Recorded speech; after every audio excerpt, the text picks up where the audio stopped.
Josh. Yeah. Josh. 111. All right, that's the time right now. 111. And then, okay, so basically, I was texting Jahira, and then something called my attention to the Bhagavad Gita. I'm still learning how to pronounce it, and it led me to page 383. 383, another number right there.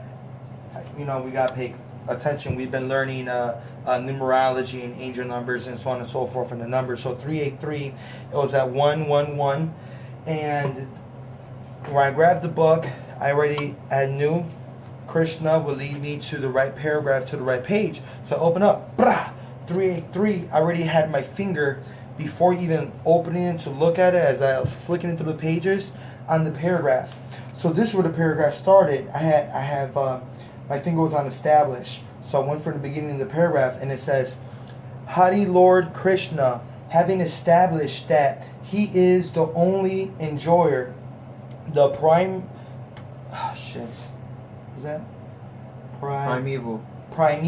Lord, and the real object of all sacrificial offerings, reveals that what types of sacrifices he desires to be offered, what Krishna desires as offerings. People always giving offerings to gods, to saints, to angels, to fairies, to so on and so forth, right?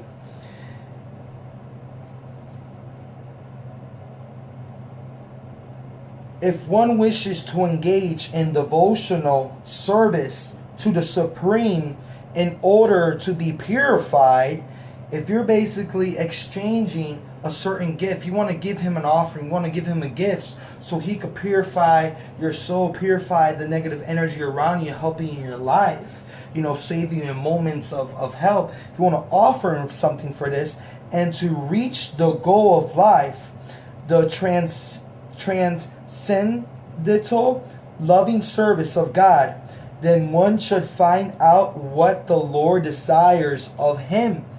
So if you want to offer him something, you want to make sure you're offering the right thing. As we go, it says, one who loves Krishna, thank you Krishna, will give him whatever he wants. If you really truly love Krishna as your God, and this says anybody who worships their gods or different gods or whatever the case might be, they always give them offering. He wants, ever he wants. And he avoids offerings, anything which is undesirable or unasked. He's not going to accept things he don't want or he didn't ask for, right? So, thus meat, fish, and egg should not to be offered to Krishna. Okay? He said he will not accept meat, flesh, body, corpse, fish, beings of the sea, and eggs of the animals. Should not be offered eggs. He didn't say just chicken eggs. He said eggs. So any animal that lays eggs should not be offered to Krishna. Let's find out. He is desired such things. Okay, if he desired such things as offering, he would have said so himself. He would have said to give me meat, bring me this, bring me the eggs, bring me the fish, and so on. Instead, he clearly, right now, this is what he's trying to let me know. He clearly requests that a leaf, fruit, flower, and water be given to him. Wow, that is so powerful. That is so beautiful. Things of nature, things of this world that Mother Earth herself produces. She grows this for us. A leaf from the trees, from the vegetables, leafy veggies, right? Fruits that are grown from trees and bushes and so on. Flowers. Oh, you know how many beautiful flowers are in this world? Like, you could look from like the lowest grade flowers to the most rarest, ancient, beautiful flowers, and water. Water. He asks for water. The purity of water. If you guys have done your research on water, water is powerful.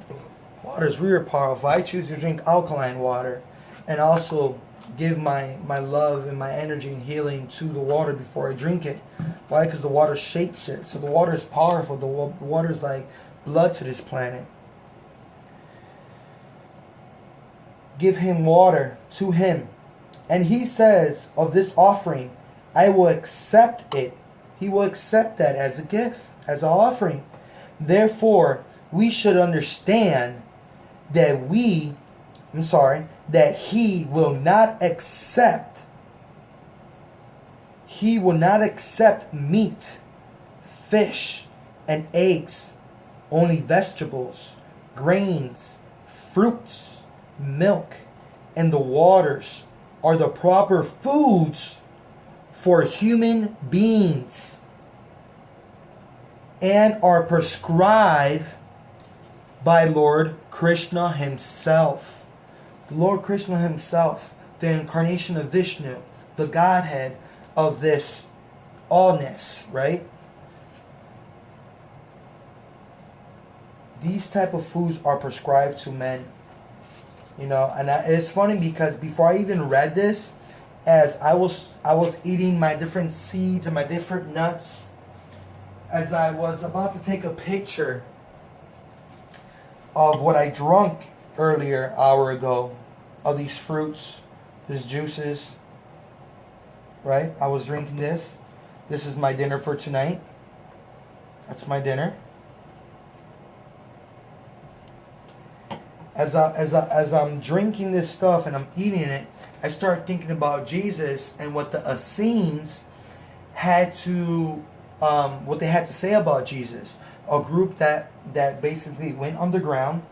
They went underground. They had to hide from the Roman Empire around that time because they were just slaughtering people, or the case might be. Don't take my word for it. And years later, or a couple of years, probably like, I think it was like 3-4 years ago, or maybe a little bit more, they have unrevealed themselves and have came out and have lots of Jesus' pure teachings. Emmanuel. And they call him by Emmanuel. And then before you could enter their space, their temple, their place of meditation and prayer, you have to go in through the farm. If the animals don't accept the newcomers, they are not allowed into the church. Basically, not into the church, they don't call it church, into their meditation and prayer ground. So it's amazing. And they said that Jesus taught vegetarianism. He taught not to harm animals, not to abuse animals, to take care of the Mother Earth, of the planet, of the beings on it, to love one another. And things just got so much twisted. And then Lord Krishna himself is showing me, teaching me today in this moment when he guided me to this page of this book. He's letting us know, he's like, don't try to offer me meat, fish, and eggs. I'll accept vegetables, grains, fruits, milks, and water are the proper food for human beings and also for the God. That's powerful. Whatever else we eat cannot be offered to him, since he will not accept it. Thus we cannot be acting on the levels. There's levels to this. There's levels to life. There's levels to reality. As above, so below. There's levels. As above, so below. As within, as without.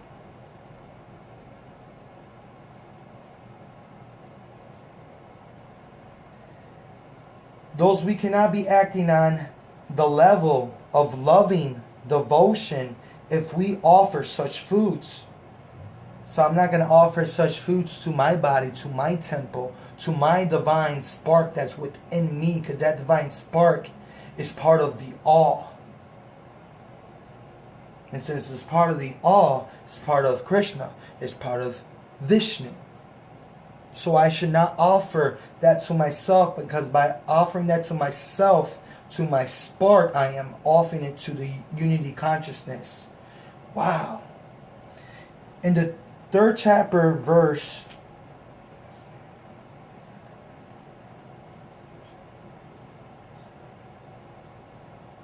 Okay. Okay. In this third chapter, verse 13, Sir Krishna explains that only the remains of sacrifice are purified and fit for consumption by those who are seeking advancement in life and release from the clutches of the material entanglement. Isn't everybody in their entanglement? The laptop, the phones, the tablets, the computers, the nice cars, your shoes, your bracelets, your rings, the stuff you wear for your hair, my shirt, my earrings, my haircut, the material things, right? It's funny how we're so tuned into that matrix. Those who do not make an offering of their food, he says in the same verse, are eating only sin. In other words, their every mouthful is simply deepening their involvement in the complexities of the material nature. Wow. You understand that? That's like, man, material nature of foods. Thinking about it, you go to a grocery store, everything is labeled. Everything has a freaking label. Everything. All this stuff. All this unhealthy, sinful stuff that you know, chips, sodas, you name it. Deepening the involvement. But preparing nice, simple vegetable dishes. Hey! Let me show you guys real quick my little supplies. See, I got some tea. I got some olive oil. I got some nutrition and yeast. I got some maple syrup. I got coconut oil. I got sea salt. I got crystal Himalayan something salt. Yes. Sorry, I had to loving unity. Okay. Let me get back to this real quick. I'm calling off in 15 minutes. But preparing nice, simple vegetable dishes, offering them before the picture of deity of Lord Krishna, and bowing down and praying for him to accept such humble offering, enable one to advance steadily in life, to purify the body, and to create fine brain tissues, which will lead to clear thinking. Above all, the offering should be made with an attitude of love. Krishna has no need of food, since he's already processed everything that be. Yet he will accept the offering of one who desires to please him in that way. The important element is preparation in serving, and in offering is to act with love for Krishna. Now, if you're going to offer him a flower, it's not just to offer him the flower because you have to. It's because you seen a flower, you seen a rose in the store, in the garden, and then instantly you had an impression. You're right there in your heart chakra. You felt that love, and the first person you thought about was Lord Krishna. And you chose from that heartfelt moment to reach and to grab that flower, or to purchase that flower, and also give in his name. That's the beautiful and the blessing I am receiving and becoming more aware and more conscious right now in this moment. Act with love for Krishna. And I'm going to leave it there. That was a really, really, really powerful message that came to me. Had to share it with my partner Josh. Had to share it with you guys. And, you know, I was like, he's my witness. He was here today. And 383, I'm going to have to look up that number. So, anyways, guys, love and unity. Namaste. Om Shanti. Josh, you want to say bye? Check you guys on the flip side.